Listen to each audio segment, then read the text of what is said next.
Hello, dear traveller, wherever you're listening from, whether it's midnight in Melbourne, dawn in Detroit, or somewhere in between, welcome. You've found the Sleepy Side B, a resting place for soft stories from music's past, the songs you know, and the ones history nearly erased, told slowly, gently, the way memory sounds when you're almost asleep. Tonight, we drift back to the late 2000s, a strange, uncertain time when the world was stumbling, yet music found ways to shimmer in the dark. They called it recession pop. Songs born from neon nights, fragile voices, and the ache of wanting more. Before we begin, tell us where you're listening from and which song from that era still carries you back. Because tonight we travel together, and our first stop is a band called Chairlift and the dreamlike story of a song written to sell a cell phone that became something more. Settle into the quiet. Your room is dim, the faint glow of a lamp falling against the walls. Outside, the year is 2008, and the air feels heavy with uncertainty. The economy has collapsed. Newspapers sit folded at the edge of the breakfast table, their headlines full of worry. Lost jobs, foreclosed homes, dreams put on hold. But here, in the hush of your own room, the world feels smaller, softer. You reach for a little rectangle of light. An iPod Nano clicks alive in your palm. Its screen glows like a secret lantern in the dark. In the earbuds, music is waiting, ready to carry you away from the noise, away from the fear, into someplace brighter. This is where our journey begins. Before the glow of commercials, before the whispers of fame, Chairlift began in a classroom. Caroline Polacek and Erin Fenning sat together at the University of Colorado, trading ideas like notes in the margins of a textbook. She was sketching maps. He leaned over, drew a whale across her lines, and claimed he was from the Bay Area. It wasn't true, but she laughed. From that playful fib, something real began. They started writing music together, strange little experiments they called haunted house music. Not ghost stories exactly, but sounds that felt like shadows moving down a hallway. Melodies meant to haunt you gently. It wasn't built for radio or fame. It was built for secret listeners, for the curious and the dreamers. That hand-drawn whale became a symbol. Two young people, restless and inventive, realizing they shared a world that didn't quite match the one around them. They weren't chasing stardom. They were building an escape. And from that, the seed of Chairlift took root. A band not yet shaped, but already carrying the quiet weight of imagination. By 2006, the classroom was behind them. They packed up and left Colorado, following a pull toward New York City. Brooklyn in those days was alive with tiny shows in dim basements, cramped lofts strung with fairy lights, bands playing for handfuls of people who swore they were witnessing the future. Chairlift found their home there. They rehearsed in small echoing rooms where wires tangled across the floor, keyboards leaned against walls, and voices floated up through the cracked windows to the streets outside.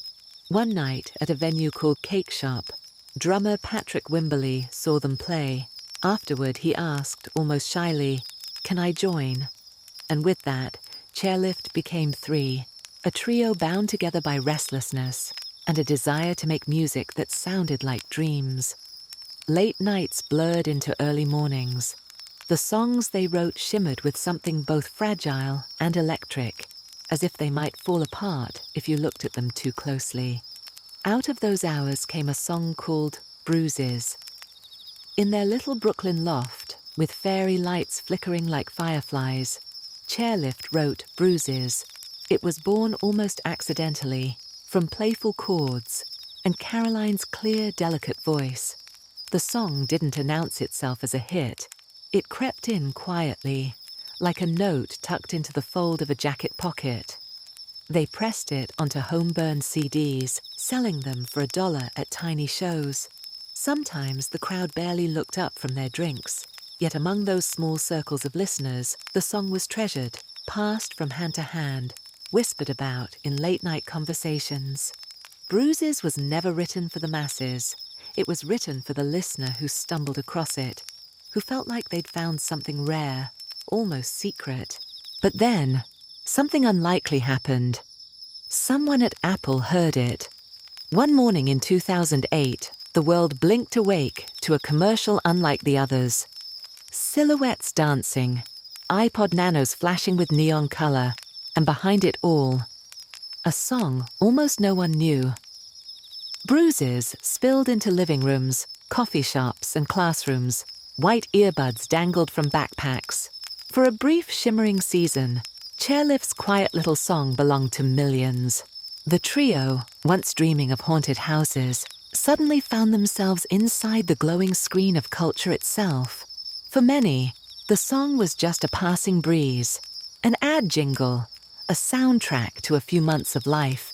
But for those who listened closer, it became a memory marker. You might remember it while looking out the window of a bus at night, city lights smearing into streaks, or playing on repeat in the dim blue light of a laptop screen. Chairlift's debut album was reissued on Columbia Records, dressed with extra songs. The band, still young and shy, found themselves being asked about stardom, but they never carried themselves like stars. They were dreamers, caught in the strange in-between of art and commerce. Recognition brought them to bigger stages, but not always gentler ones. On a tour in the UK, they played a set where the crowd seemed indifferent, chatting and drinking as if the music were wallpaper. Mid-song, Caroline snapped. She threw a glass, shattering it at the edge of the stage. Aaron spilled a beer all over himself in the chaos. The band packed up early, unpaid, hearts bruised in more ways than one. It was a glimpse of what success could mean. Not only applause and bright lights, but dissonance too. A reminder that every fragile song has to travel through a world that isn't always listening. Every song holds a secret. For Bruises, Caroline once described the melody as tasting like frozen strawberries, sweet, a little sharp, tender in its coolness. That's what the song carried, the ache of being bruised by love, and yet finding beauty in the mark it leaves behind. It wasn't a power ballad. It wasn't a club anthem. It was delicate, playful, quietly sad. A song that lingered at the edge of memory, haunting not with ghosts, but with tenderness. Chairlift kept making music, shifting beyond the gentle pop that Bruises had painted them with. They experimented with French pop textures, cinematic ballads, sharper electronics. Their sound refused to stand still, refused to be boxed in by what people thought they should be. And yet to most, they would always be the band from the iPod commercial. That was both a gift and a weight, to be remembered but not fully known. By 2017, Chairlift had quietly decided to say goodbye. They announced one last show, a farewell, not of bitterness, but of gratitude. Caroline would go on to explore new musical landscapes as a solo artist, her voice carrying into stranger, bigger places. Patrick would keep producing, shaping other people's sounds. Chairlift ended as they began, not in scandal or spectacle, but in softness, a band that slipped into the world, left its mark, and drifted back into the shadows. And yet Bruises lingers, a song that might suddenly resurface when you dig through an old playlist or stumble across a dusty iPod at the bottom of a drawer. A song you didn't realize was still tied to a memory. Walking home under streetlights, whispering secrets with a friend, falling in love in a way that left you tender. It is the bruise you press with your fingers, just to feel if it still aches. And it does. But music from that time was not always so fragile. Some songs sparked laughter, outrage, and debate. While Chairlift's melody slipped through quiet bedrooms, another voice was climbing into the spotlight, provocative, playful, and impossible to ignore. The dream shifts now. Colors brighten. Neon lips flicker in the dark, and suddenly we are standing at the edge of a pop storm called I Kissed a Girl.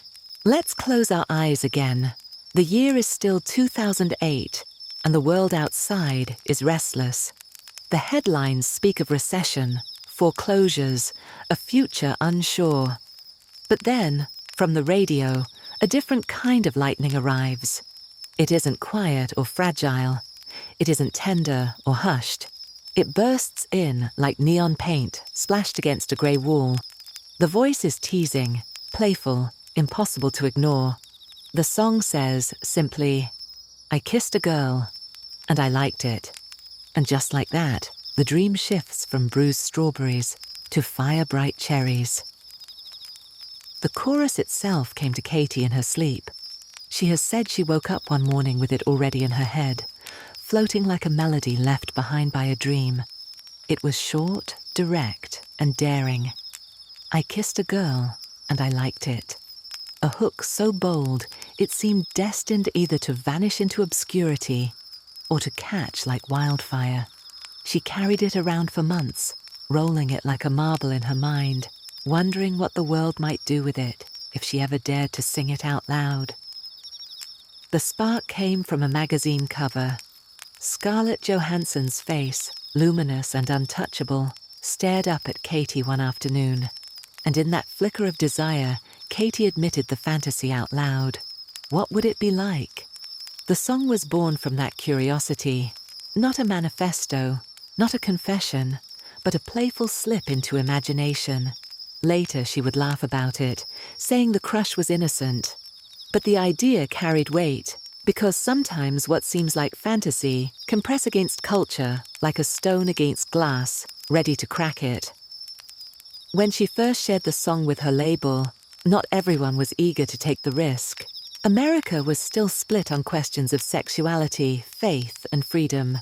Executives worried about backlash from radio stations, especially in the South, where conservative listeners might bristle. But then one Nashville station quietly added it to rotation. To their surprise, the phone lines lit up, not with complaints, but with curiosity, laughter, and requests to hear it again. The song's fate had been sealed. What began as a playful thought, sparked by a movie star's smile, had crossed over into the public airwaves. And from there, it was only a matter of time before it roared into the global spotlight. On April 28, 2008, the song slipped quietly into the world. Within weeks, it was everywhere. Radios blared it in cars at red lights. Teenagers hummed it walking down school hallways.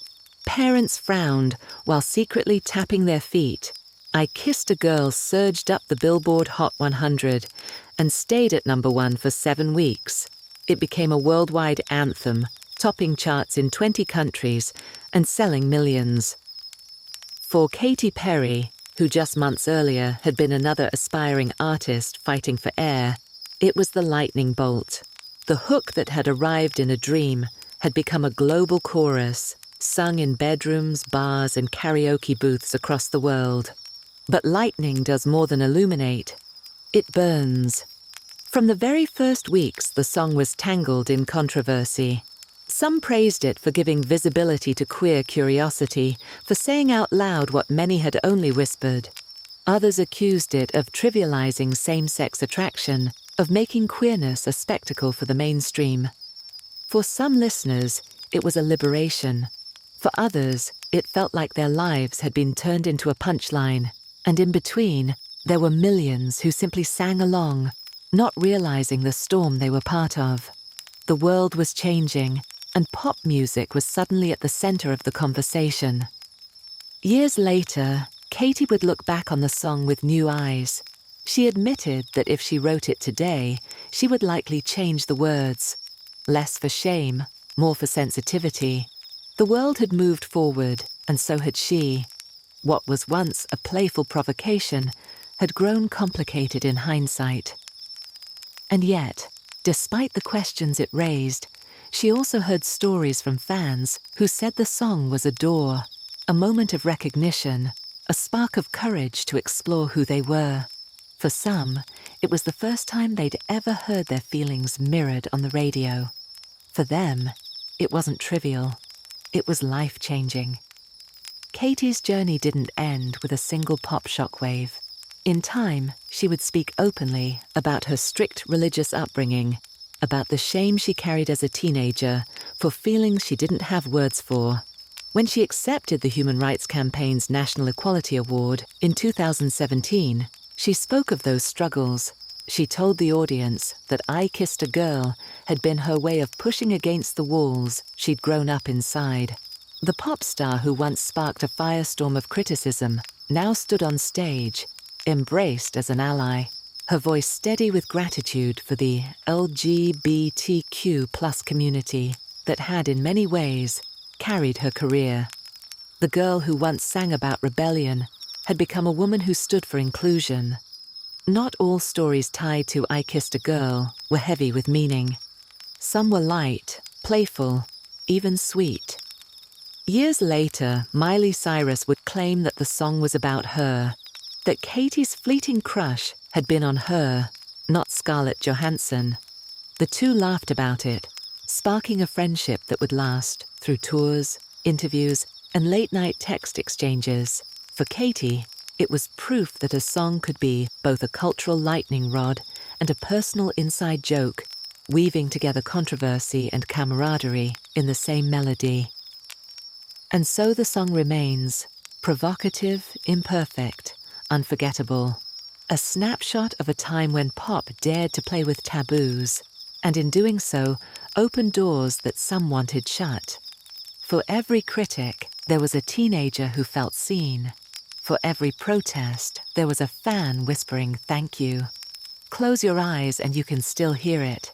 That teasing chorus, sung with a smile that promised mischief. It was rebellion set to melody. As Katy's falsetto fades, we step gently into the next story. From her fragile confessions, we drift into another artist whose honesty carried weight, Erik and the aching story of Hurtful. Close your eyes and let the dream shift again. The glittering chaos of clubs and neon fades, and in its place, the air grows cooler. It's 2009, and we find ourselves in Sweden, a country with a peculiar gift. For decades, Sweden has quietly exported some of the world's most enduring pop songs. From ABBA's Glitter to Max Martin's endless hooks, this little northern nation has shaped how the world hums along. And into that legacy steps someone softer, a redhead songwriter, not loud or outrageous, but tender, fragile. His name is Erik, and he brings with him a ballad that sounds less like a hit and more like a confession whispered late at night. The song is called Hurtful. Erik was born in a small town called Katrineholm, far from the spotlight. He grew up surrounded by quiet streets, family warmth, and the kind of solitude that often breeds music. He found his voice in choirs, his fingers on piano keys, slowly discovering that melody could become a language of its own. Eventually, he moved to Stockholm to attend the prestigious Rytmus Musiker Gymnasiet, Sweden's music high school, where young talent is sharpened like glass until it gleams. There, surrounded by other dreamers, Erik began sketching out songs that didn't boast, but bled. Songs that felt like diary pages, sung out loud. It was with the songwriter and producer, Göran Eriksson, known to friends as Grizzly, that Erik shaped Hurtful. The two sat together, trading words and chords, until a simple line emerged. I never meant to be hurtful. It was so ordinary, so conversational, and yet it carried the weight of a heart breaking itself in apology. This wasn't a song about parties or rebellion. It wasn't made for commercials or for dancing. It was a song about the moments you lie awake at night, wishing you could unsay the words that push someone away. It was heartbreak, distilled into its simplest form. Regret. Hurtful is a song that doesn't hide behind metaphor. Every line circles the same wound, longing for someone you've already lost, and knowing that the wound was your own doing. When Erik sings the refrain, his falsetto strains like it might break. It is less performance than confession. And perhaps that's why it stands out. In an age when pop was often glitter-coated and larger than life, Hurtful was small, trembling, and human. It sounded like a late-night message left on someone's voicemail, fragile and raw. A song meant for anyone who has ever whispered to the dark, "Come back, I didn't mean it." In the autumn of 2008, Hurtful first found its way onto Swedish radio.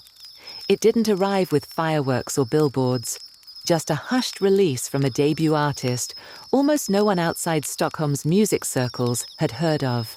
Yet slowly, the song began to climb. Listeners leaned closer, drawn in by its honesty. Within weeks, it entered the Swedish charts, eventually reaching the top 20. For Erik, still only in his early 20s, it was surreal. A private ache he had turned into a melody was suddenly echoing through car speakers and kitchen radios. Sweden, a nation that had always treasured melancholy in its music, understood what he was offering, and Hurtful began to carry him toward a bigger stage. Soon, the song caught ears beyond Sweden. Island Records in the UK signed Erik, sensing that his vulnerability might resonate across borders. In 2009 and 2010, Hurtful was released across Europe. The song didn't roar up the charts like a Katy Perry or a Lady Gaga single, but it lingered. It climbed steadily in Denmark and Norway. In the UK, it brushed the top 40. For critics, it was easy to draw comparisons. Another Swedish talent joining the lineage of Robin, of Lykke Li, of those artists who proved that pop could be both catchy and devastating. Where American pop was often sugar and spectacle, Erik Hassel arrived as something different, a reminder that a song could ache and still be pop. Music journalists praised Hurtful as bittersweet and refreshing, stripped down at a time when every other hit seemed to be dressed in neon. The Guardian called him one of pop's next promising voices. Blogs, still thriving in that era of MySpace discovery, championed him as a secret worth sharing. But beneath the praise, there was also a recognition. Songs like Hurtful were delicate. They required attentive listeners. And in a market overflowing with club beats and auto-tune, delicate could too easily get drowned out. Critics admired the song, but some wondered, could something so quiet survive in a world that had grown so loud? 2009 was a crowded year for pop. Radios were blasting Poker Face, Boom Boom Pow, I Got a Feeling. Songs built on spectacle and volume, designed to fill stadiums and dominate clubs. Against this backdrop, Erik Hassel's Hurtful felt almost like an interlude, small, intimate, and raw. For many, it slipped beneath the noise. A song too tender to shout, competing in a marketplace that rewarded glitter and grandiosity. But in a way, that became its quiet power. While giants roared, Hurtful whispered. And sometimes, whispers last longer than screams. Though it never became a global smash, Hurtful found its home online. On MySpace pages and early music blogs, it was shared like a secret. Fans tucked it into playlists labeled Heartbreak, passed it to friends going through first loves and first losses. It became the kind of song you stumbled across late at night and thought, yes, this is mine. A hidden treasure from Sweden, delicate enough to feel personal. A song for those who didn't need their sadness to be spectacular, only true. Today, Erik Hassel remains a songwriter's songwriter. He never chased spectacle, never fought for headlines. Instead, he left behind something smaller, but no less lasting. Hurtful, a song that proves pop can be fragile, intimate, and still timeless. Close your eyes and listen. It feels like reading an apology scrawled across notebook paper, tucked under a door that will never open again. And yet, in its ache, there is beauty. A reminder that even mistakes can leave behind music worth remembering. And now, the dream shifts once more. From Sweden's soft shadows of heartbreak, we drift back across the ocean, where another young artist, Sky Ferreira, is about to ignite her own flame.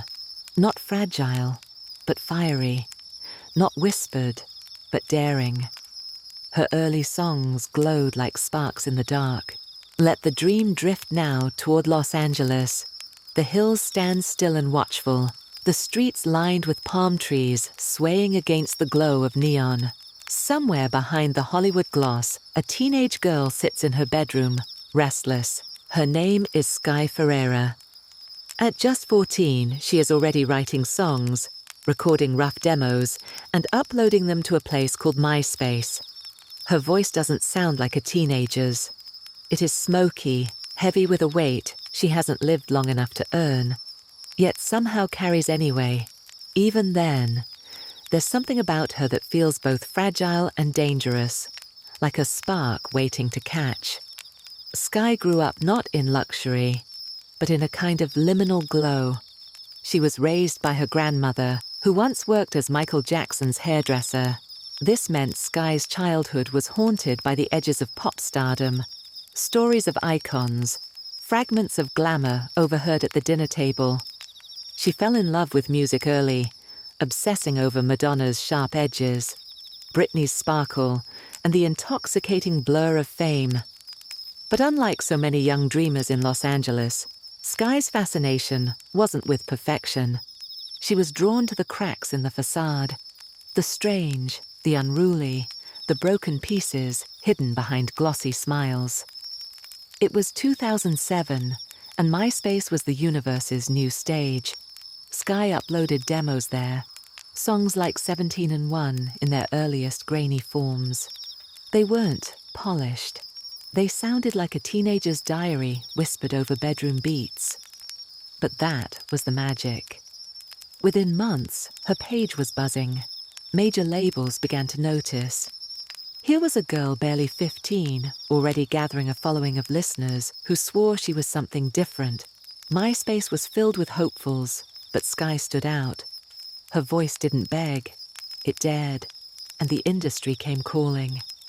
Capitol Records moved quickly, signing her before she was old enough to drive. To them, Sky was a blank canvas, a teenage girl they could sculpt into the next big pop star. The contracts promised fame, but the cost was control. Almost immediately, Sky was funneled into glossy writing sessions with industry veterans, handed songs built for radio, not for her. She had dreamed of rawness, of weirdness, of Madonna's provocation, but instead she was dressed in studio polish. She was young, and suddenly she belonged to the machine. A star in the making, but one already split in two. The artist she was, and the pop product they wanted her to be. In 2010, Capitol released her official debut single, One. Written largely by established European producers, it was a cold slice of electropop. Icy synths, detached vocals, the sound of a teenage girl dressed in someone else's clothes. Critics in the UK praised it as sleek and stylish. The song even brushed the charts there, peaking just inside the top 100. But in America, it barely made a ripple. Fans who had followed her on MySpace recognized something missing. The song was beautiful, but it didn't sound like Sky. It sounded like a product polished until the fingerprints were gone. Later that year, she was handed another single, Obsession. This one had the fingerprints of pop royalty. Co-written by Ryan Tedder, produced to sound big, brash, undeniable. It landed on the Vampire Academy soundtrack and even found its way onto Gossip Girl, slipping Sky's voice into the homes of teenagers everywhere. For a moment, it seemed like the push was working. She was on magazine covers, in glossy promo shoots, her name rising. But the truth sat heavier beneath the surface. Obsession was a song she didn't fully believe in. It was catchy, it was shiny, but it wasn't hers. With every new release, she felt herself slipping further from the artist she wanted to be. The label's vision for Sky was simple. The next Britney, the next Katy, the next teenage starlet they could sculpt. But Sky resisted. Her heart leaned darker, toward the raw textures of punk and new wave, toward the eerie electronic landscapes she was secretly recording with indie producers like Dev Hynes and Ariel Rechteid. It became a double life. By day, glossy sessions in corporate studios, smiling for cameras. By night, she crafted songs filled with shadows, anger, beauty, the music that actually sounded like Sky Ferreira. In those secret tracks lived her real identity. The war had begun between the product she was expected to sell and the artist she knew she was. While her singles struggled to make her a star, something else was happening in the shadows. Music blogs, Pitchfork, Stereogum, Idolator began passing around her demos, the darker tracks Sky had been recording on the side, songs that Capitol didn't want the world to hear yet. To the internet, these leaked pieces were thrilling. Here was a pop starlet who wasn't clean, wasn't simple, wasn't willing to play by the rules. Her voice carried both fragility and rebellion. She became a cult figure almost by accident, less known for the hits she was releasing and more for the secrets she was hiding. By 2012, Sky was stuck in limbo. Capitol still hadn't released her debut album.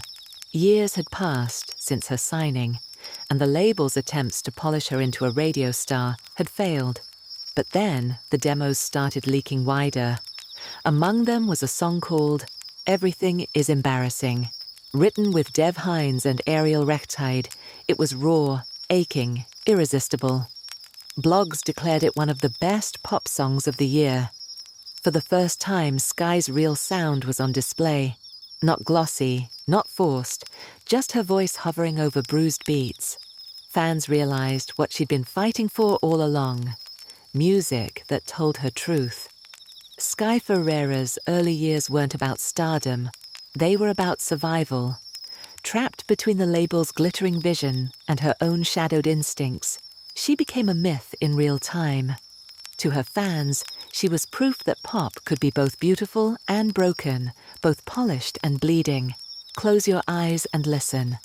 Those early songs feel like sparks in the dark, fragile but insistent, daring to glow in defiance of the machine. Sky didn't yet know where her path would lead, but she had already lit her first fires. And now, the dream tilts again. The fragile glow sharpens into spectacle. A figure steps forward, and she sees something in the water. V.V. Brown. The dream drifts now to England, to the quiet town of Northampton. A tall young woman stands with a guitar in her hands, her voice carrying the glow of another era. She is Vanessa Brown, though the world will come to know her as V.V. Brown. Her sound doesn't fit neatly into 2009. Where most pop leans on synths and auto-tune, she leans into doo-wop, soul, retro charm. Her voice is warm, playful, yet edged with ache.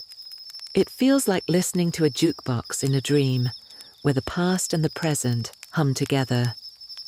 VV's path wasn't smooth.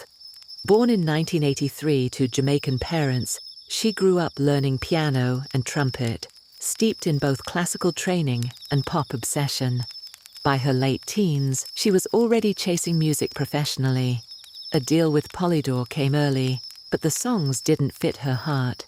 She wrote for others, tried on different masks, but nothing stuck. She came close to quitting altogether. The industry, with its endless rejections and shifting demands, nearly swallowed her whole. But the rejections became fuel, shaping her determination to create something truly her own. In a moment of rebellion, VV went back to her bedroom. She picked up her guitar and began writing songs that weren't for labels or executives, just for herself. They spilled out quirky, playful, infused with doo-wop rhythms and soulful energy. It was retro but modern, joyful but scarred. Out of that frustration came liberation. The sound that had once been seen as unfashionable became her signature. She blended vintage with indie edge, proving that the past wasn't dead. It was alive, dancing inside her.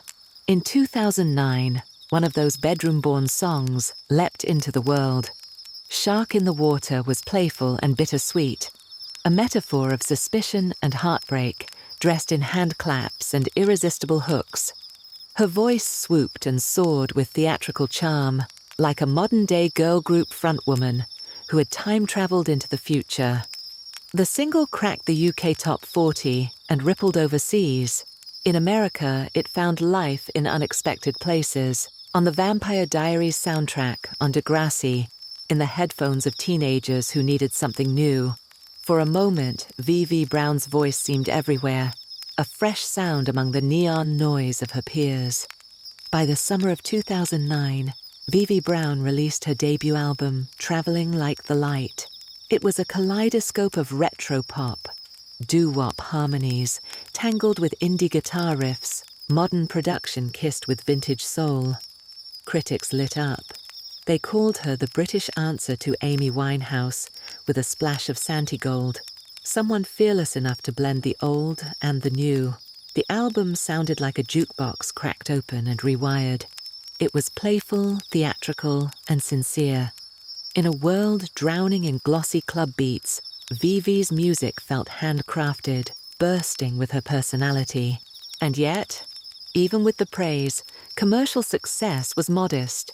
Traveling Like the Light entered the UK charts at number 30 and slipped down quickly. In America, Shark in the Water found a second life on teen dramas and summer playlists, but the album itself never broke through. VV was everywhere in spirit, on TV placements, in glowing reviews, whispered about in music blogs, but not everywhere in numbers. She wasn't the new Gaga or the new Katy. She was something stranger, smaller, more cult than mainstream. And for a young artist, cult status could feel both like a blessing and a curse. The label had hoped for charts. VV had hoped for freedom. Between the two stretched a widening gap. Capitol wanted hits. VV wanted honesty. And like so many artists of her generation, she found herself trapped in the push and pull of commerce versus creativity. She was praised for her originality, but originality is a risky investment. Slowly, the momentum faltered. Interviews grew less frequent. Promo budgets shrank, and the spotlight dimmed. For a moment, it seemed the music industry would swallow her too, just as it had nearly done before. VV didn't vanish. She rebuilt. After the whirlwind of Traveling Like the Light, she stepped back and claimed her independence. She launched her own label, experimented with electronic textures and alternative moods, refusing to be pinned down. Where the industry had tried to sculpt her, she began sculpting herself. In this freedom, her music shifted. It became bolder, stranger, closer to her truest self. She proved that artistry wasn't about one hit or one chart placement. It was about persistence, reinvention, and daring to keep creating even when the spotlight moved on. Though she never became a global superstar, V.V. Brown's fingerprints linger. Her blend of retro and modern marked the late 2000s pop landscape with something quirky and unique. Shark in the Water remains her calling card, but those who dove deeper found an artist who wasn't afraid to twist genres and play with time. For her fans, she became more than a name on the charts. She became a hidden treasure, a voice to return to when the radio grew too loud, a reminder that pop can still be playful, soulful, and strange all at once. V.V. Brown's story reminds us that not every spark becomes a wildfire. Some glow quietly, warming the small circle of listeners who discover them. In an era of recession pop, where fame felt fragile and fleeting, V.V.'s music was proof that survival could mean carving your own path. Close your eyes and you can hear her still. The doo-wop harmonies, the playful hooks, the soul stitched into every word. A jukebox dream for a quieter corner of the night. And as the echoes fade, the dream shifts again. From retro soul, we drift into glittering synths, where another English artist was crafting her own medicine for the gloom of 2009. Victoria Hesketh, better known as Little Boots, was about to step forward with her shimmering pop spell, Remedy. This dream carries us north, to Blackpool, England, a seaside town, bright with carnival lights, but often grey with rain. Here, a young girl named Victoria Hesketh grew up, learning classical piano while secretly falling in love with pop. Her fingers played Bach, but her heart pulsed with synths. In her bedroom, she dreamed of dance floors far beyond Blackpool, a girl caught between the weight of tradition and the shimmer of modern sound. Soon she would step into that shimmer, and the world would know her as Little Boots. Before she was Little Boots, Victoria fronted a Leeds-based indie band called Dead Disco. The music was jagged, angular, sharp with guitars, but it didn't fit her completely. She left the band, searching for something softer, stranger, truer. Back in her own space, she began experimenting. Posting covers and original songs online, she used YouTube in its early days as her stage. A small camera, a keyboard, a voice that carried warmth even through the grainy video. Slowly, listeners began to gather. The girl from Blackpool was no longer invisible. It was 2008, and music blogs were the new tastemakers. MySpace pages became record shops for the digital generation. Little Boots' songs, strange and bright, spread quickly across the internet. Listeners loved her quirk, her blend of sincerity and sparkle. By the start of 2009, the buzz had swelled into a tidal wave. The BBC crowned her Sound of the Year, a prediction of stardom that carried both excitement and an almost unbearable weight. She was suddenly not just a musician, but a prophecy, and prophecies are heavy to hold. To meet the moment, Little Boots stepped into the studio with Red One, the hitmaker behind Lady Gaga's Just Dance and Poker Face. Together they created Remedy, a pulsing electropop anthem built not on heartbreak, but on healing.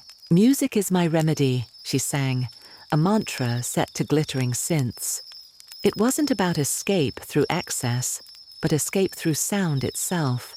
For anyone who felt weighed down, it promised a kind of medicine, the cure hiding inside a chorus. In August of 2009, Remedy was released into the world. It leapt onto the UK charts, soaring into the top 10, shimmering like a beacon of neon light in a heavy year.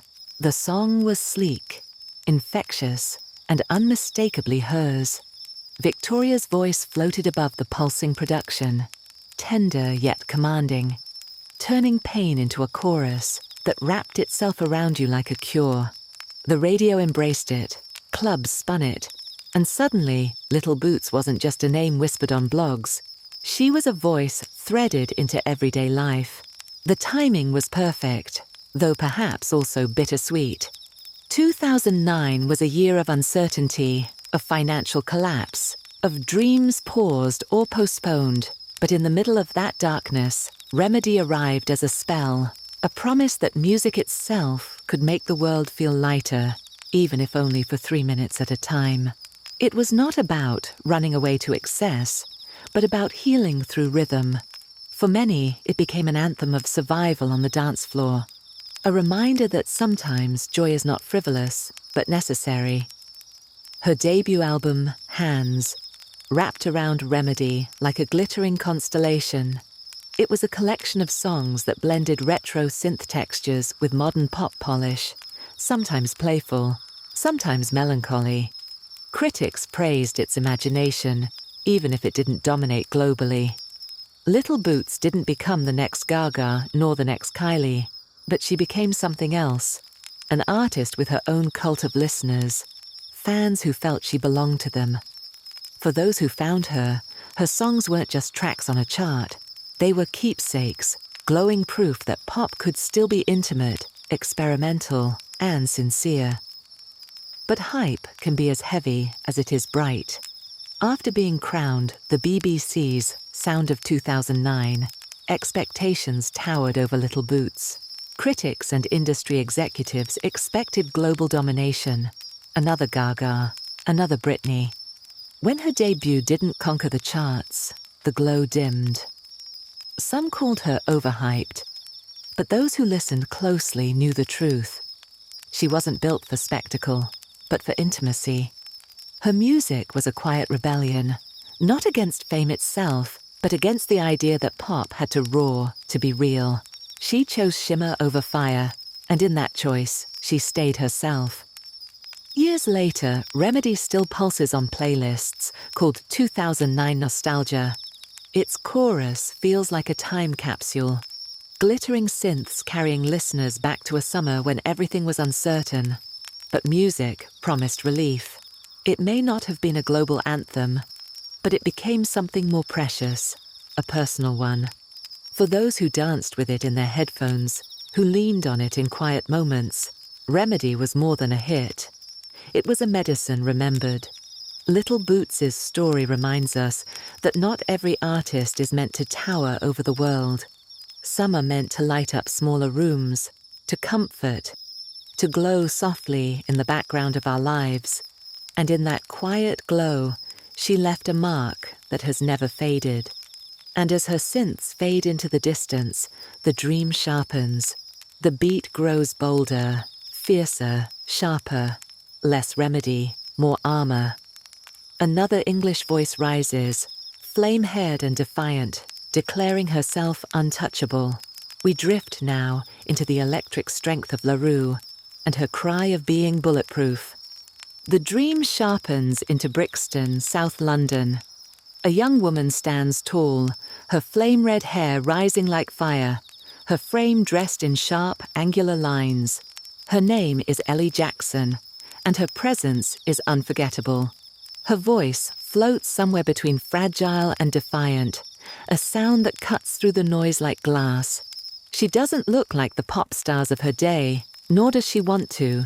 She is different, and she will not apologize for it. The world will come to know her as Roux. Roux was not just Ellie alone, but a duo. Alongside producer Ben Langmaid, she began carving a sound born of obsession with the 1980s. They worshipped at the altar of icy synths and stabbing beats, drawing inspiration from artists like Yazoo, Eurythmics, and the Human League. Together, they built something that felt like a time capsule cracked open, retro in its bones, yet futuristic in its execution. Their music didn't plead, it confronted. Every note, every lyric, every look was sharpened into an aesthetic of bold defiance. In small South London studios, Ellie and Ben crafted what would become their self-titled debut album. They layered cold metallic synths with raw emotional undercurrents, turning vulnerability into something that sounded like armor. This was not background pop. It was a statement, a sound meant to be felt, as much as heard, both danceable and cutting. An album that seemed to say, if the world is sharp, then so are we. Their first singles began to ripple through the underground. Quicksand caught attention for its hypnotic minimalism, while In for the Kill broke through further, pulsing in clubs and climbing charts. By early 2009, Roux was becoming a name to watch. But the world had not yet heard their anthem, the song that would transform Ellie Jackson from an indie curiosity into the fiery face of a movement. That song was waiting, coiled like a spring, ready to declare itself to the world. It was called Bulletproof. In the midst of industry doubt and her own heartbreaks, Ellie sat down to write a song that would be nothing less than a declaration. She had heard the criticisms, felt the pressure, carried the weight of expectation, and instead of folding, she sharpened her voice into steel. The result was Bulletproof. Its words weren't pleading, they were proclaiming, no more weakness, no more compromise. Every synth hit like a wall of armor, every lyric like a flare shot into the night. This wasn't just a pop song, it was survival set to a beat. In June of 2009, Bulletproof burst into the world. From the first blast of synths, it sounded unstoppable. The song shot straight to #1 in the UK, a rare feat for an act so unapologetically strange and sharp. Suddenly, Roux was everywhere. Radios, clubs, televisions. Ellie Jackson's flame-red hair and angular defiance became instantly iconic. The anthem wasn't just heard, it was lived. On dance floors across the country, people sang along, claiming their own strength through her words. "This time, baby, I'll be bulletproof." The sound of Bulletproof seeped into everything. Ads borrowed its icy synths. Clubs pulsed with its metallic edge, and critics hailed it as a defining anthem of the electropop revival. Roux's aesthetic, sharp suits, no-nonsense stare, hair like a flame, was as recognizable as the song itself. In a sea of glittering pop excess, Bulletproof stood out because it wasn't trying to please. It was jagged, confrontational, and proud of it. For a generation living through financial uncertainty and personal upheaval, it became more than a hit. It became a shield. But behind the fiery hair and the anthem of strength, Ellie Jackson was still human. Later she would admit that Bulletproof was more wish than truth. She wasn't invincible. She was anxious, exhausted, worn down by the very spotlight her song had won her. The track became both her shield and her burden. Fans heard confidence. She often felt the opposite. That was the paradox of Bulletproof, a song about invulnerability, sung by someone still learning how to carry their own fragility. Even so, Bulletproof remains one of the defining songs of the late 2000s, a crystallization of that electropop wave, icy and triumphant. Play it today and you're pulled instantly back to 2009. Flashing lights, packed clubs, a world trying to dance away its unease. For Ellie, it was both a blessing and a chain. Her career would never escape its shadow. But for the rest of us, it's a time capsule of resilience, a reminder that even in chaos, there can be defiance. Roux's anthem wasn't just about strength.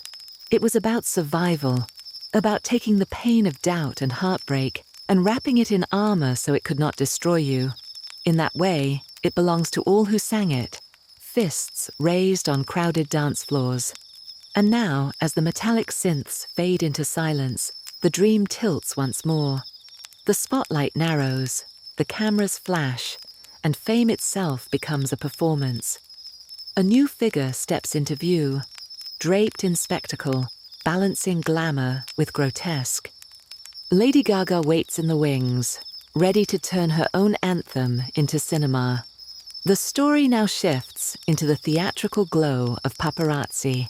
The dream tilts into a spotlight. It is sharp, dazzling, almost too bright to face. A figure steps into it, heels impossibly tall, sunglasses wide enough to hide secrets. Lady Gaga enters, and suddenly the night is alive with camera flashes. She is not simply a singer. She is an apparition, half glamour, half grotesque, part woman, part theatre. To look at her is to be both enchanted and unsettled, the way a dream teeters between beauty and strangeness. The paparazzi follow her, but so do we, drawn into her story. She was Stefani Germanotta, a Catholic schoolgirl from New York City, raised on discipline and piano lessons. By 4, she could play. By 13, she was writing her own ballads. But Stephanie did not want to simply play music. She wanted to become music, loud, fearless, undeniable. She built herself into a new persona, a fusion of pop star and performance artist. Lady Gaga was not just born. She was constructed piece by piece, like a living sculpture designed to challenge what pop could be. In 2008, Gaga's debut album, The Fame, crashed into the world like a glittering meteor. Just Dance and Poker Face dominated clubs, radios, and playlists across the globe.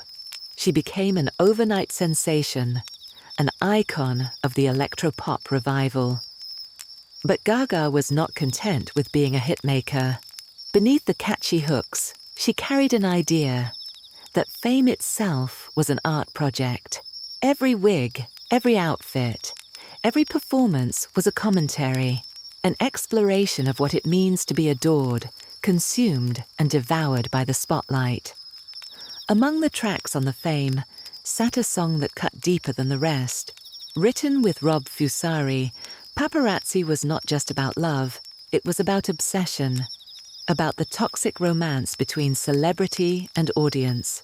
"I'm your biggest fan. I'll follow you until you love me," Gaga sang, blurring the line between affection and stalking. It was a mirror held up to fame itself, revealing its danger and its seduction. In Paparazzi, love and attention were the same thing, and both could destroy you. Gaga wasn't simply singing. She was warning, even as she embodied the very obsession she described. In the summer of 2009, Paparazzi stepped out from the Fame and became its own shining star. It climbed charts around the world, solidifying Gaga as more than a passing curiosity. But it wasn't just the song that made headlines, it was her performances. At the MTV Video Music Awards, Gaga sang "Paparazzi" in white lace, then collapsed on stage as fake blood poured from her chest. She sang through the spectacle, drenched in red, the audience stunned and unsettled. It was theater, it was horror, it was pop at its most daring. In one moment, Gaga proved she was not here to entertain politely. She was here to provoke. Directed by Jonas Åkerlund, the Paparazzi video was no ordinary clip. It was a 7-minute mini-film. Gaga played a glamorous starlet, betrayed by her lover, left broken at the bottom of a cliff. But instead of vanishing, she rose again, strapped into couture, poisoned lipstick in hand, reclaiming her power through violence and performance. The imagery was surreal, blending old Hollywood with grotesque fantasy. It was part noir, part fashion show, part nightmare. More than a music video, it was Gaga's manifesto. That pop could be cinema, that a single song could tell a story as big as a film. With Paparazzi, Gaga rewrote the rules of fame. She wasn't just selling singles, she was building myth. She transformed celebrity into theater, critiquing obsession even as she fed it. Her face, her voice, her bloodied performance, it all became part of the same story. Fame as both dream and cage. Critics hailed it as proof that Gaga was more than glitter and shock. She was an architect of her own legend, crafting pop that was as intellectual as it was irresistible. Paparazzi wasn't just a song, it was a statement, and the world was listening. Yet behind the dazzling costumes and defiant stares, Gaga often admitted her loneliness. Paparazzi was a fantasy of power, but also a confession. In the song, she played both the predator and the prey, the star adored and consumed, the fan obsessive and desperate. It was a reminder that fame cuts in both directions. The lights make you shine, but they also blind you. The applause fills the room, but leaves silence after. Gaga carried that duality, turning her own fragility into the very heart of her art. Years later, Paparazzi remains one of Gaga's most iconic works, not for its chart position alone, but for the way it redefined pop. It showed that a song could be both catchy and critical, glamorous and grotesque. It proved that pop stars could be philosophers, their music videos as rich as cinema, their performances as sharp as theater. In Paparazzi, Gaga made her promise clear. She wasn't here to fade into background noise. She was here to shape the conversation about fame itself. Paparazzi was not just a song, it was a mirror. It reflected the hunger of the cameras, the desperation of the fans, and the fragility of the star at the center of it all. It captured the cage of glittering fame, beautiful and suffocating at once. And as Gaga's flashbulbs fade into darkness, the dream jolts again. The beat turns jagged, a gunshot cracks into rhythm, and the neon clubs give way to city streets, buzzing with rebellion. Another artist rises, one who uses pop not to seduce, but to disrupt. M.I.A. steps forward now, brandishing paper planes like a weapon in song. The dream shifts from the blinding flashbulbs of fame to something sharper, stranger. A new voice rises, part sing-song, part rebellion. It belongs to Mahangi M.I.A, Arul Pragasam, known to the world as M.I.A, born in London to Sri Lankan. Tamil parents, her life began in the turbulence of exile. Her family fled civil war, carrying both survival and scars into new cities. She grew up between war zones and council estates, between bombs and neon lights, her story already stitched with contradictions. That tension would soon become her art. M.I.A.'s childhood was marked by movement. Sri Lanka, India, back to London. Her father was a Tamil activist, absent for long stretches, his politics shaping her world from afar. M.I.A, meanwhile, turned to creativity as her rebellion. First, she was a visual artist, painting walls, designing covers. But the canvas wasn't enough. She wanted sound. She wanted chaos. She wanted to fuse the fractured pieces of her life into something bigger than herself. And when she found music, she found her weapon. M.I.A.'s music didn't sound like anything else. It was jagged, playful, global. She mashed hip-hop with dancehall, punk energy with electronic buzz, children's rhymes with political rage. It was the sound of displacement set to a beat, both celebratory and defiant. When she rapped, it wasn't polished. It was raw, urgent, direct. Her songs carried the joy of street parties and the shadows of war. She was not making music for easy listening. She was making music to disrupt, to question, to dance you into awareness. In 2007, living in Brooklyn, M.I.A. wrote the song that would define her. Built on a sample from The Clash's Straight to Hell, paper planes floated with a childlike melody. But beneath the sweetness lurked gunshots, cash registers, and satire. It was a parody of Western fears, that immigrants come to steal, to threaten, to take. She twisted that caricature into a chorus so catchy, it stuck like gum on your shoe. The joke was sharp. If the world saw her as dangerous, she would sing it back with a smile, turning stereotype into pop art. When paper planes first reached the airwaves, not everyone was ready for its jagged humor. Radio stations hesitated, nervous about the gunshot samples. MTV censored the sound, trimming the most provocative parts. Politicians accused M.I.A. of glorifying violence. But the criticism missed the point. The gunshots weren't about violence. They were about fear, about the way immigrants like M.I.A. were seen through suspicion, reduced to caricatures. By censoring the song, the industry only sharpened its edge, proving her satire was cutting exactly where it needed to. For months, paper planes lingered quietly, hovering just outside the mainstream. Then, in 2008, the tide turned. The song appeared in the trailer for the stoner comedy Pineapple Express, its mix of sweetness and menace unforgettable. Soon after, it was woven into Slumdog Millionaire, carrying its jagged beat into Oscar night. Suddenly, the song was everywhere. What had once been censored and doubted was now unavoidable, playing in clubs, blaring from radios, passed along on mixtapes. The world had caught up to M.I.A, and she was ready. By the end of 2008, Paper Planes was more than a hit. It was a phenomenon. Teenagers blasted it at parties, critics praised it as genius, and activists hailed it as satire set to a beat.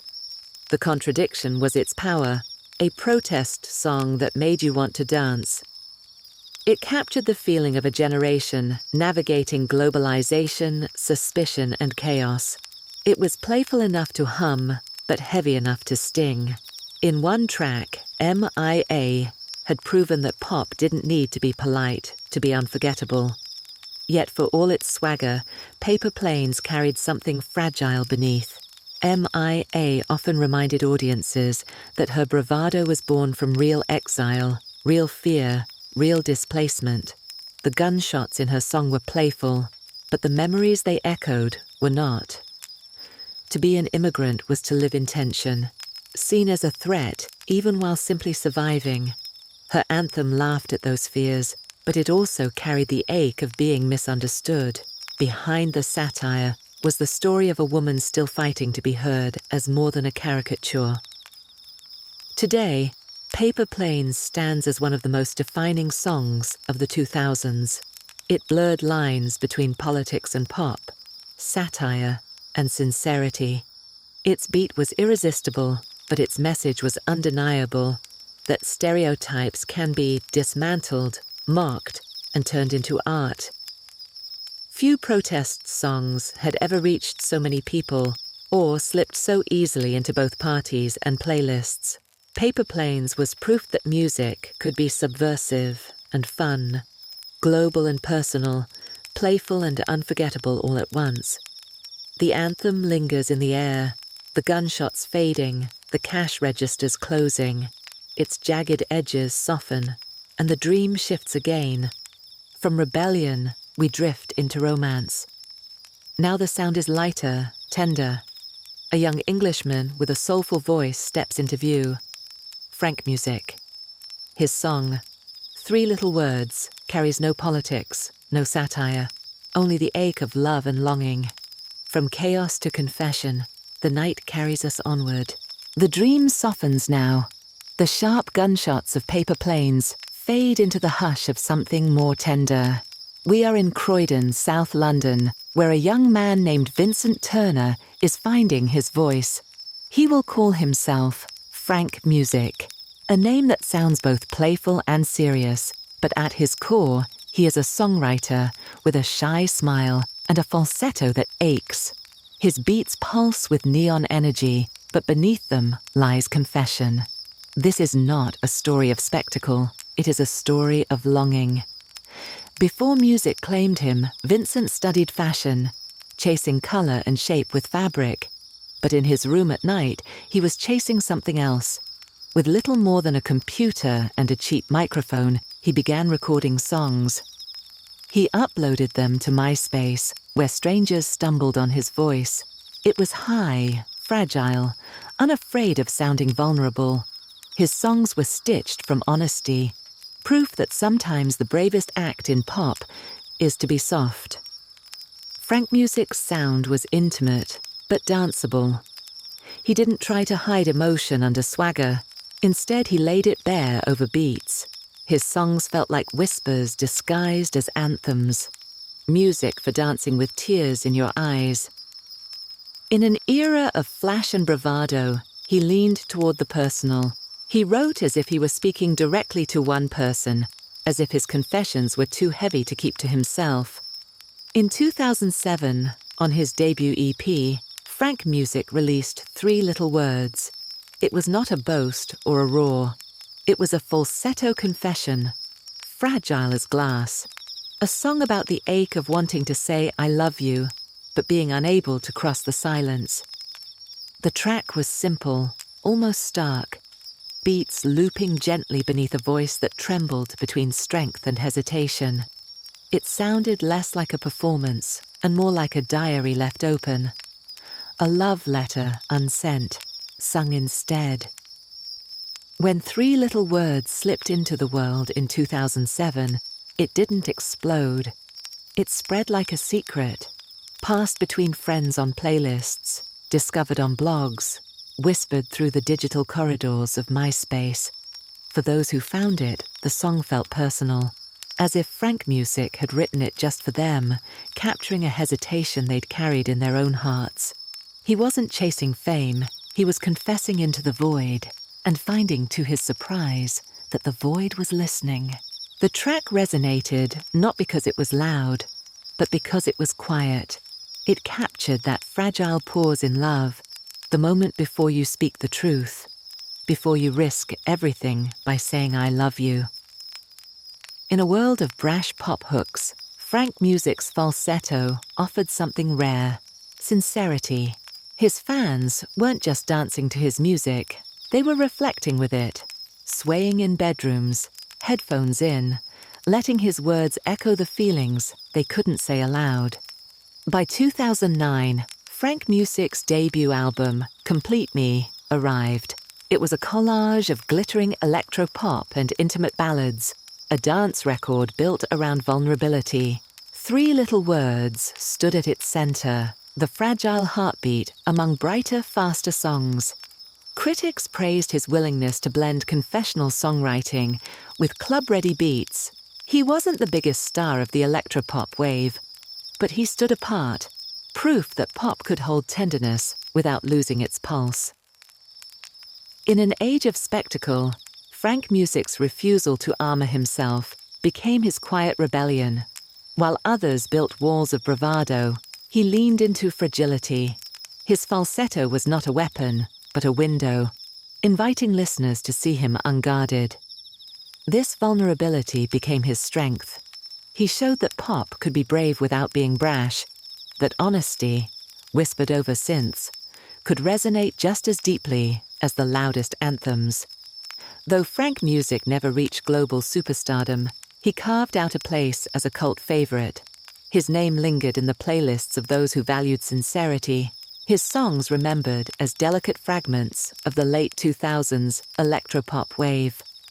3 Little Words remains his most enduring work, a small glowing confession that outlasted the trends around it.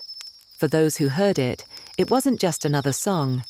It was a mirror, reflecting their own hesitations in love. The falsetto lingers in the air, soft and trembling. Then it fades, leaving the night briefly still. But the dream isn't finished. From softness, the pulse quickens again. Guitars slash, drums pound, and a new voice cries out with raw energy. A Swedish band steps into the spotlight, brash and unapologetic. The sounds ignite the stage with their anthem Tony the Beat. The night is ready for one last fire. The dream sparks awake with a slash of guitars. We are in Helsingborg, a coastal city in southern Sweden, where 5 friends came together to form a band called The Sounds. At the center of it all is M.I.A, a blonde firestorm in leather, her voice sharp as her smile, her presence impossible to ignore. This is no soft entry. The Sounds arrive like a rush of blood, carrying the swagger of punk and the shimmer of pop, destined to set nights ablaze. The Sounds began as a high school band, their energy forged in rehearsal rooms that smelled of sweat and cheap amps. They were children of the post-punk revival, pulling from Blondie, The Cars, and Talking Heads. What they created wasn't nostalgia, but something alive, retro bones pulsing with fresh urgency. Their sound was jagged and sleek, wired for motion. They were a band meant for dance floors and late-night chaos, their songs made to be shouted in unison. In 2002, their debut album Living in America exploded onto the scene, filled with brash hooks and neon swagger. While their peers leaned indie, the Sounds leaned spectacle, touring relentlessly across Europe and the US, winning fans with sweat-soaked shows that blurred the line between rock concert and dance party. By the mid-2000s, they had become an emblem of the indie sleaze era: eyeliner, cigarettes, leather jackets, and songs that throbbed with reckless abandon. In 2006, they wrote the song that would define them, Tony the Beat. It wasn't a ballad, it wasn't polite, it was a dare. A pounding rhythm, guitars slashing like neon knives, and Maya's voice commanding the crowd to move faster, get louder, live wilder. This was no love song. It was an anthem of desire, but not the tender kind. It was lust for life, for noise, for nights that burn too brightly to last. A song built to set the room on fire. In 2006, Tony the Beat was released as part of their second album, Dying to Say This to You. The record itself pulsed with slick production and jagged edges, but Tony the Beat stood out like a spark in gasoline. The track captured everything. The sounds embodied punk defiance, pop immediacy, and Maya Iverson's commanding vocals. It was built for the stage, a song that practically demanded you leave your seat and join the frenzy. The song became more than a single. It became a live ritual. In clubs and festivals, Tony the Beat turned crowds into choirs, fists raised, sweat dripping, voices straining to keep up with its relentless pulse. It was a staple of the indie sleaze scene, blasting from dim clubs, echoing through summer festivals, soundtrack to nights that blurred into mornings. Wherever it played, it didn't just entertain, it provoked release. Much of the band's identity was crystallized in Maya Iverson herself.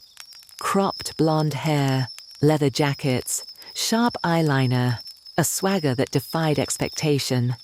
She carried herself like a rock star from another era, yet entirely of her own making.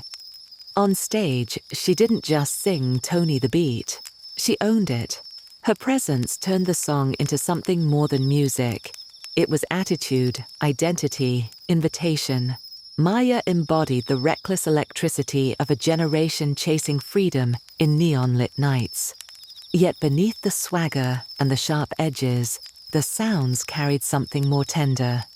Their songs were not only about noise, they were about release, about the ache of being young, restless, and desperate to feel alive.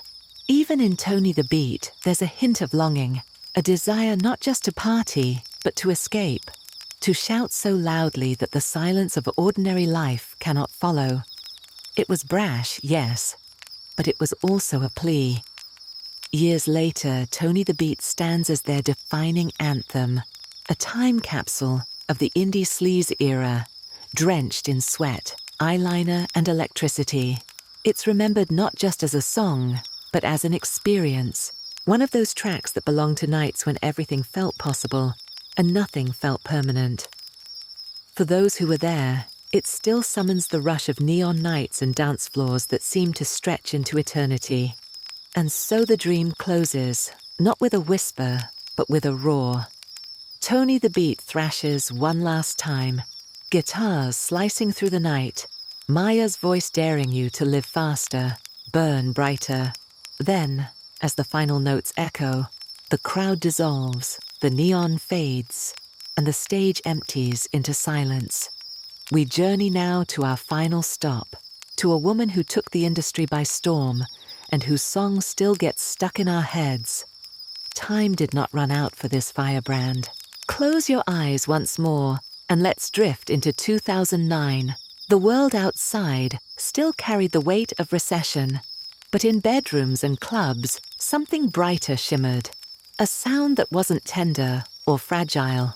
It was loud, messy, coated in glitter. A voice cracked open the air with a swaggering laugh. The song felt like stumbling out of a house party at dawn. Shoes sticky with spilled drinks. The streets glowing with neon haze. This wasn't music for reflection. This was music for survival by celebration. It began with a line that felt like a dare. Wake up in the morning feeling like P. Diddy. The words weren't elegant, they weren't polished, but they were unforgettable. Suddenly, every teenager, every club kid, every night owl had an anthem for reckless beginnings. This was the soundtrack of cheap energy drinks, thrift store sunglasses, glitter pressed into sweaty skin. It was brash and wild, a portrait of a generation choosing chaos over despair, a pop hymn for those who needed to dance just to feel alive. The story of Tock didn't start in a glossy studio. It started in mess and grit. Kesha scribbled lyrics late at night, coated in body glitter, her hair tangled from another dive bar evening. She recorded early demos with a $20 microphone, beats echoing through cramped rooms. To her, it wasn't just about glamour. It was about capturing the recklessness of youth, the hunger to feel infinite, even for one night. Every line felt like a diary entry written in lipstick on a bathroom mirror. Her label didn't know what to do with it. Some executives cringed. Was this music or parody? Could something so proudly trashy really work? They worried the joke would wear thin, that radio would laugh her off the air, but there was something magnetic in Kesha's refusal to filter herself. The more polished the pop world became, the more her messy audacity stood out. She wasn't offering perfection, she was offering release. And in that, she found her opening. Pop, at its heart, has always been about escape. Tock was escape with a crooked smile and a splash of glitter on the cheek. In August of 2009, the song burst onto the airwaves like a cannon shot of confetti. Tock didn't just chart, it detonated. It climbed to #1 in countries across the world, from the United States to New Zealand, and held fast. It became the best-selling digital single of 2010, moving over 12 million copies. Suddenly, every house party, every college dorm, every club floor pulsed with Kesha's voice. For kids growing up in the shadow of financial collapse, here was a song that didn't apologize, didn't brood. It grinned with gold teeth and shouted into the night, "We're still here, and we're going to dance." But not everyone was clapping.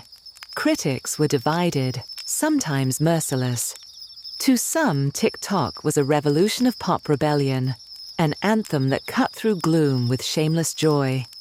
To others, it was the death of substance, a vapid sing-along about bad nights and bad decisions. They wrote about her glitter, her auto-tune, her mess. Yet the more they complained, the more fans turned the volume higher. It was a strange alchemy. Every insult became fuel. The song wasn't asking for approval. It was daring you to either join the party or get left outside. Years later, when the lights had dimmed and the glitter had faded, Kesha spoke of what the song truly meant to her. Beneath the champagne spray and bravado was a young woman who had been struggling, searching for freedom inside a chaotic world. Tock was her survival kit. Each line, every joke, was armor. It was a way to laugh at loneliness, to push back against fear, to turn life into a party before life turned her into a ghost.